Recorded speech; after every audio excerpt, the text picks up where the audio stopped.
Good morning, everyone. Today I'm very proud to announce really two exceptional leaders and a historic change in the Minneapolis Police Department. For the first time, we are welcoming two non-sworn professional staff as executive members of the Minneapolis Police Department. First, our new chief of the Internal Affairs Bureau, Chief Famodu. Chief Famodu brings a wealth of public service experience and legal expertise. Most recently, she served as an Assistant Attorney General for the state of Minnesota, but she has an extensive career over 2 decades. She served as an Assistant Corporation Counsel for the City of Chicago, where she worked as a criminal prosecutor, and she additionally worked in Chicago defending members of the Chicago Police Department. More recently, she worked as a prosecutor for Ramsey County, where she served on the BCA task force for sex trafficking crimes. She has also had a focus on always ensuring justice and accountability. She played a key role in developing policies that balance ensuring public safety with protecting individual rights. Additionally, during her time as consent decree counsel for the state of Minnesota Department of Human Rights, Chief Famodu work to ensure law enforcement practices are aligned with constitutional standards. Her dedication to integrity and transparency will be crucial in leading our internal oversight. Next, I'd like to introduce Bureau Chief Ganesha Martin. She's the new chief of our Constitutional Policing Bureau. Chief Martin is a nationally recognized leader in police reform and community engagement with extensive expertise in public safety, particularly in the city of Baltimore. In Baltimore, she served as deputy mayor over public safety and emergency management, and she served for 10 years on the executive level in the Baltimore Police Department. She was chief of staff, director of legislative affairs, community affairs, and lastly, as a deputy commissioner over compliance and accountability, which is similar to the role that she is assuming here. More recently, she had even served as an independent monitor for the Cleveland Police Department. Chief Martin's work in Baltimore was centered on fostering accountability and enhancing community trust. And her experience will be a tremendous asset as we continue to improve how we serve our city. And clearly, with just that little bit of their history and their resumes, we can see that these are truly exceptional individuals who will help us raise the bar in the Minneapolis Police Department. And this is really an important and historic step as we move forward. Bringing in non-sworn professional leadership at this level marks not only progress, but it also ensures that we will be more responsive, more transparent, and more inclusive as we try and meet the community's needs. Chiefs Famodu and Martin both bring unique perspectives and a genuine commitment to positive change. I'm confident that they will help us continuing to build a stronger, more community-oriented police department for our residents. And next, I'll hand it over to Chief Famodu first to introduce herself. Good morning. I'm incredibly grateful for the confidence Chief O'Hara has placed in me to do this task. It's an honor and privilege to join the Minneapolis Police Department. Both sworn and civilians have committed to restructuring and building transparency and trust with the community. My job as Bureau Chief of the Internal Affairs Division covers 3 different divisions. The teams so far have done an immense amount of work to achieve some of the goals of the settlement agreement and potentially consent decree. Joining those teams, I plan to really help increase transparency, communication, and just build more effective programs so that we can process cases. We know there was a large backlog that we are working through and almost all the way through. So again, I'm very grateful to be here. I've lived a life of public service, and this is just the next step for me. So thank you.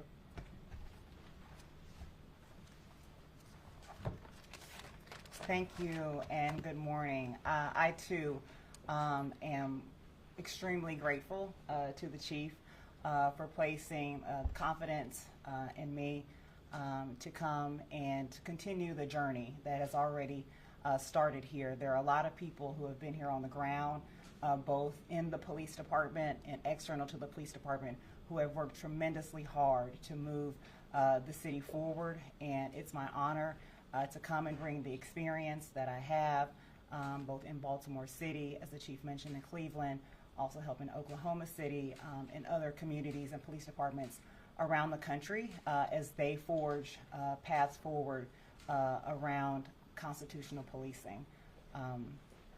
I really try to focus in this work on centering the voices of both police and community. I think that's the only way that you can have sustainable reform, and a lot of work has already been done in that regard. As it was mentioned, I will be over constitutional policing, community policing, and also the inspections department.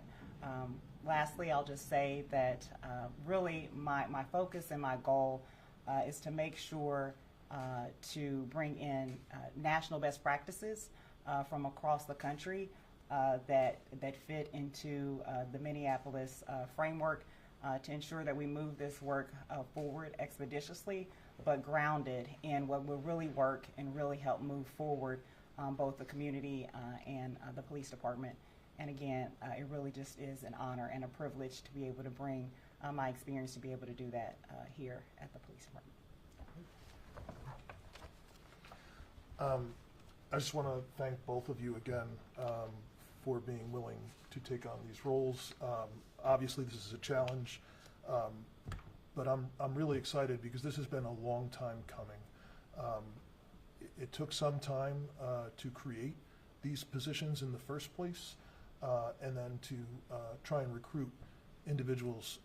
And I couldn't tell you how thankful I am that we have two truly exceptional people here to take on these roles. And I forgot to mention earlier, in addition to all the things Chief Famodu has done, she has served our country as an officer in the U.S. Army and has retired from the Judge Advocate General's Corps. So clearly two exceptional individuals that I'm really excited about.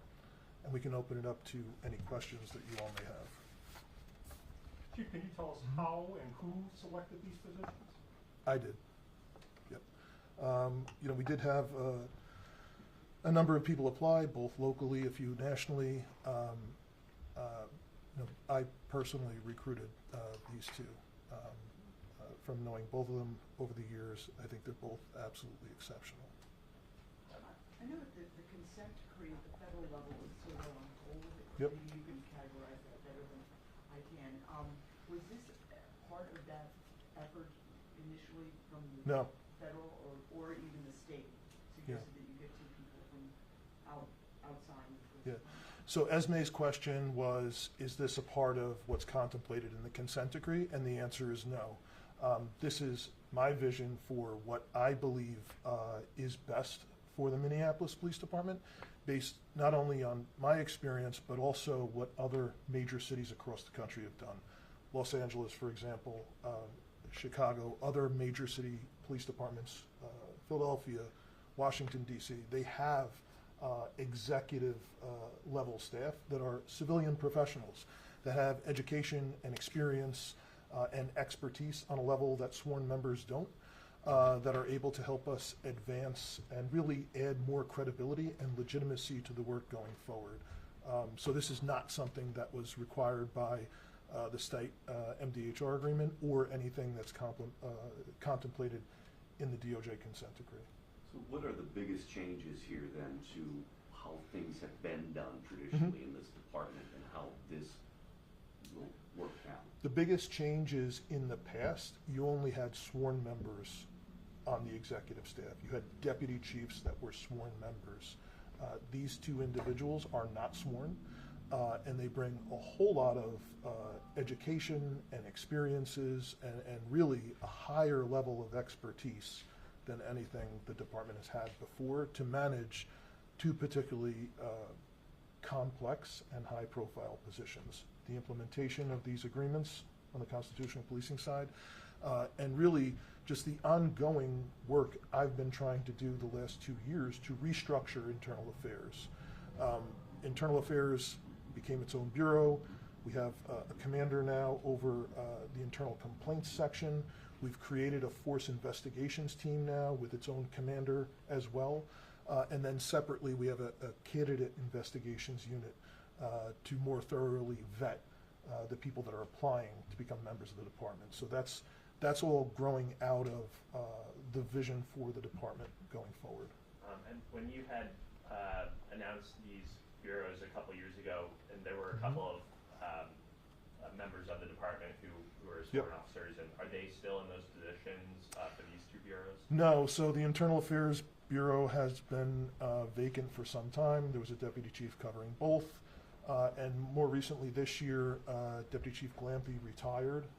So probably, shortly after the first of the year, that post has been vacant. So these are two positions that previously had been held by sworn personnel. And did you always have a plan to put in civilian appointees for these, like when you restructured 2 years ago? Yeah, I've wanted to have the ability to appoint civilian professional staff on the executive level outside of operations. So not over like patrol and criminal investigations, but over the other areas where civilian professional staff can bring a higher level of expertise than what may be available, among the sworn staff. So, for example, we also have, for the last several months, and I believe it's going to be mentioned in a report coming out tomorrow, we have a civilian director of training and curriculum development that's a PhD, that's a civilian professional. That's also new, and it also helps us raise the level of quality in the organization. And there needs to be, there already is, ever since I got here, a tremendous group of professionals that are non-sworn that work here, that we do need to have career paths for them, better career paths, in my opinion, leading up to higher levels of responsibility. Because, I mean, between civilian analysts and so on that work here, there's really a strong base of professional staff here to begin with. I have a question for Chief Famodu or Chief O'Hara for that matter. I know critics of from academics and police reform advocates have always been critical of internal affairs departments. All police departments is the place where complaints go to die. How do you change that perception? Sure. Well, I'll first say I completely understand the question, because I also was critical from information that has been publicly known regarding complaints. However, it also takes individuals with knowledge and the skill to be able to process a complaint, not only in a timely fashion, but with justice at heart, right? These are either citizens making complaints about activity of the MPD or internal individuals making complaints. All complaints should be treated with respect, with dignity, and should be processed in a manner with a just eye, meaning that you don't make decisions until all pieces of evidence and information are put forth. I can say that there was a lack of communication systems, data systems, and all things which, the consent decree are requiring MPD to update are being implemented, right? It doesn't happen overnight, but the way to build trust and integrity is to do it on a case-by-case basis and with transparency, as I said. You cannot hide information from the public. You cannot hide information from the people who are requesting it, but you do need to follow all processes, procedures, and laws. And that's what I plan to do. I mean, I've always held a very high ethical and moral standard in my practice as an attorney throughout my 20-plus years. I did so in the military too. So I'm hoping to just bridge some communication gaps, bridge some data system entry gaps, and then make sure that those get pushed through to all levels, including the chief, so that he can make the decisions that he needs to make regarding any necessary discipline or other internal issues. So that's how I intend to do it, and hope that it works. What salary level will these two chiefs It's publicly available. I don't have it in front of me. It is comparable to what these sworn personnel make at this rank, this level. Chief, how much authority will these two positions have to speak freely outside the department if they choose to? They have the same authority as any other sworn member on this level. They are the equivalent of deputy chiefs in the police department in every way except, being an armed sworn police officer. So is this both of your first times, having a position in a police department itself, or having this? No. So You want to speak about this? No, actually, so I had a similar position in the Baltimore Police Department. If you recall back in 2015, the cops office actually, when I was appointed, paid for me to go around to different cities. I went to Seattle, New Orleans, LA to see what they had done well and where they could improve. In many of those places, as the chief mentioned, there were civilian executive command members that led this work. And so I took a lot of learnings from them. And over the past 10, 15 years, I've used that. And so I'm hoping that all the things that I've learned, both internal to the police department and BPD during a historic time there as well, I can apply those same skills and experience here. And what do you feel about being in a civilian role, like doing these positions that you've held, and just what you can bring as someone who maybe has a different approach than someone who's a sworn officer?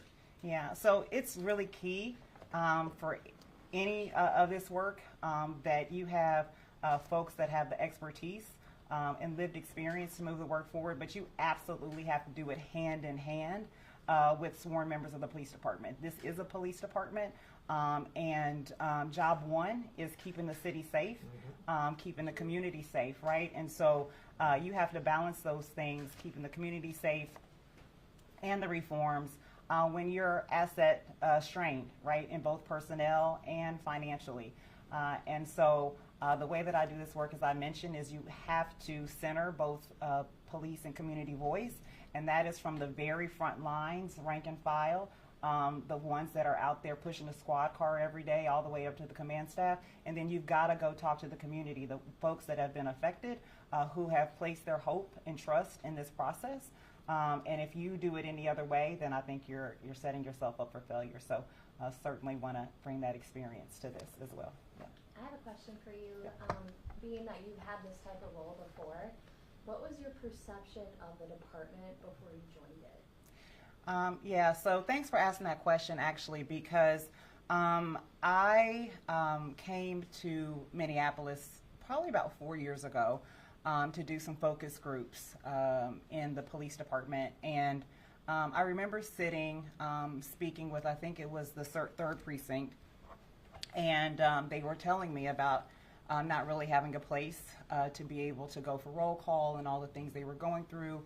They actually walked me through the building that they were in, showed me black mold and all those sorts of things. And so I was sitting there kind of listening to all the things that they were going through. And then there was a call that came across the radio, shots fired at a domestic.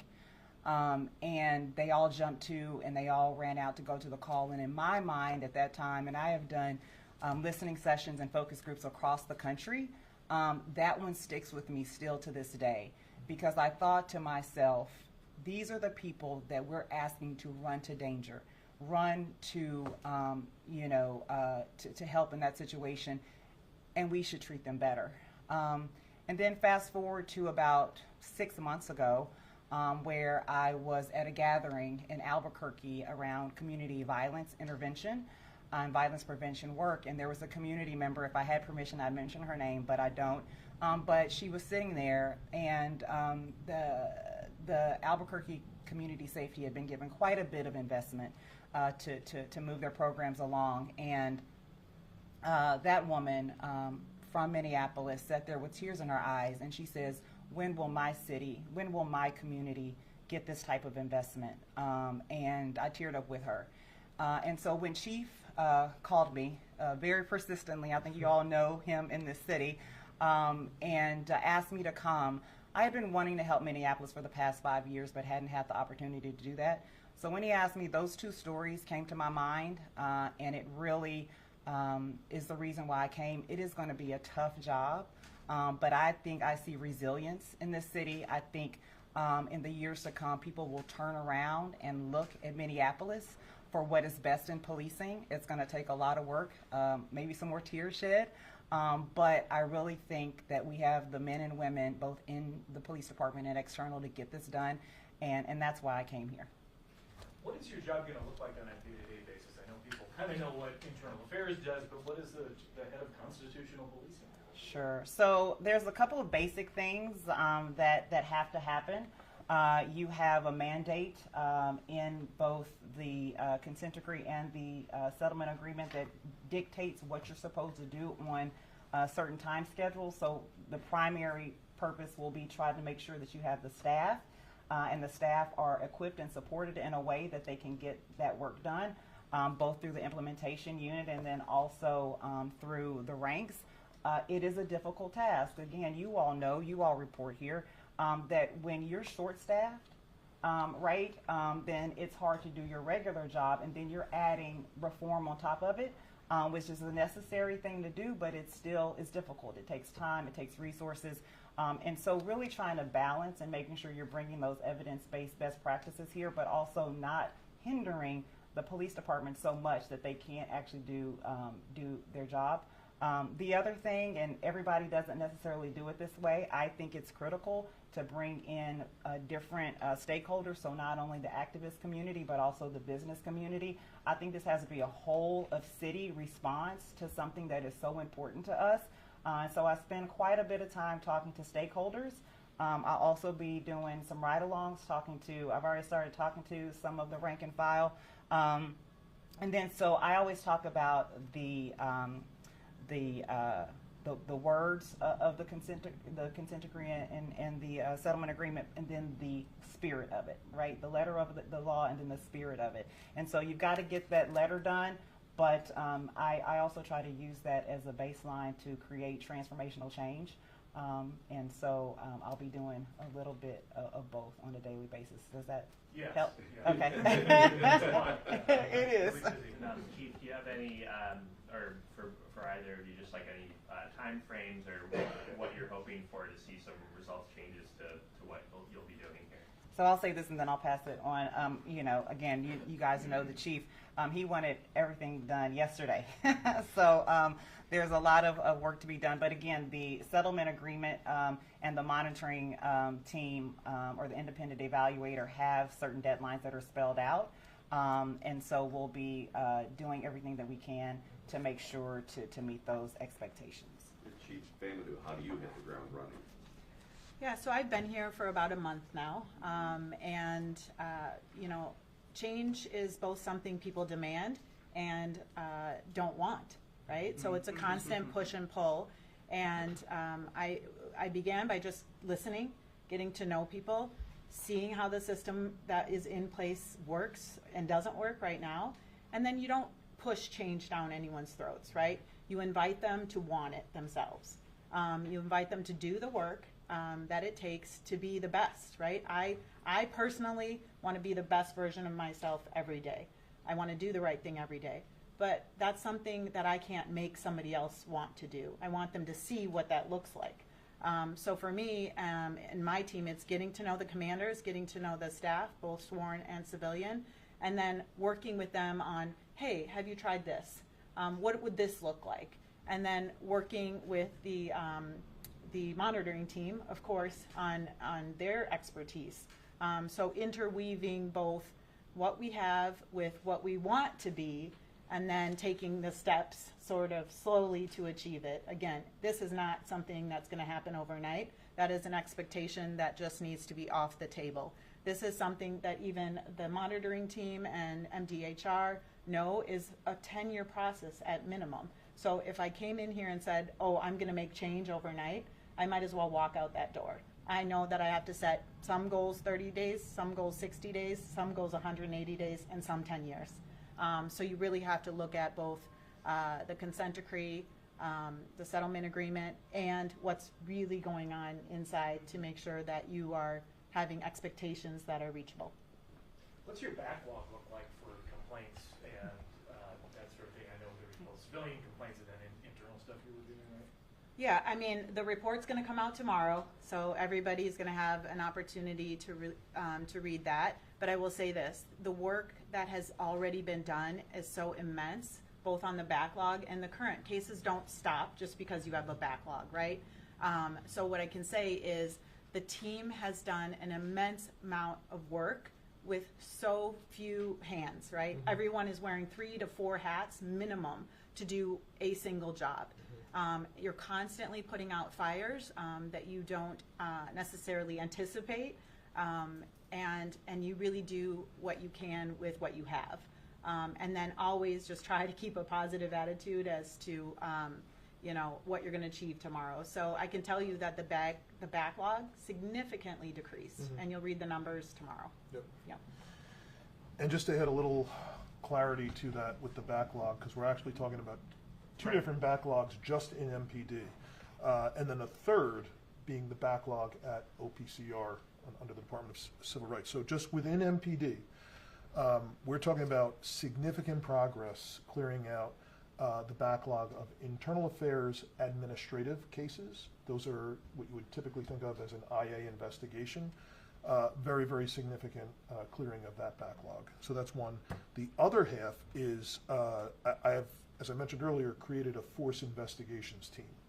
So every use of force incident, no matter what level it is reviewed locally at the precinct by the sergeant, by the lieutenant. But ultimately, all of it comes to a central location under Chief Famodu, under the force investigations team. And that's the final administrative review, just checking every box there is, looking at every instance force is used, and there's a very, very significant decrease in that backlog as well. So, I mean, we're talking about hundreds of cases being cleared out.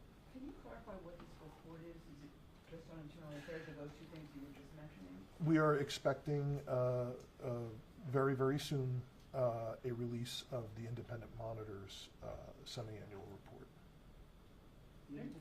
Yes. That will be very soon. Wrapping up here. That will be soon. Real quick, Chief, your comments over the weekend to a New York newspaper has created some controversy. Anything you would like to say about those comments? Just that, as I have stated previously, a frustration that I've had over the last 3 years that I've been here is that we have very, very real challenges around crime in this city and ensuring that we're able to provide safety. And those are, having an effective police department is absolutely necessary. It's not sufficient in and of itself, but it's absolutely necessary to address those really, really urgent needs that our residents have been dealing with. And so, I have felt like at times it's almost controversial to even acknowledge that policing in and of itself is essential, that having effective policing is essential for so many of our residents who are who are hardest hit by just the level of crime and violence we've experienced in recent years. And so that's the disconnect I was referring to, because I am someone that believes in doing everything we possibly can to try and get crime under control. And that's both hard approaches, which are law enforcement based, working with all law enforcement to ensure that there are strong consequences for people that are committing real harm in community. But it's also doing everything that we can on the prevention side to take away some of the opportunities for crime to happen, which has also at times been criticized. When I stood with the Attorney General and said, Kia and Hyundai need to do something about making their cars so easy to be stolen, and that kind of thing. So, my commitment to the people of this community is to do absolutely everything we possibly can to keep people alive here and try and reduce crime.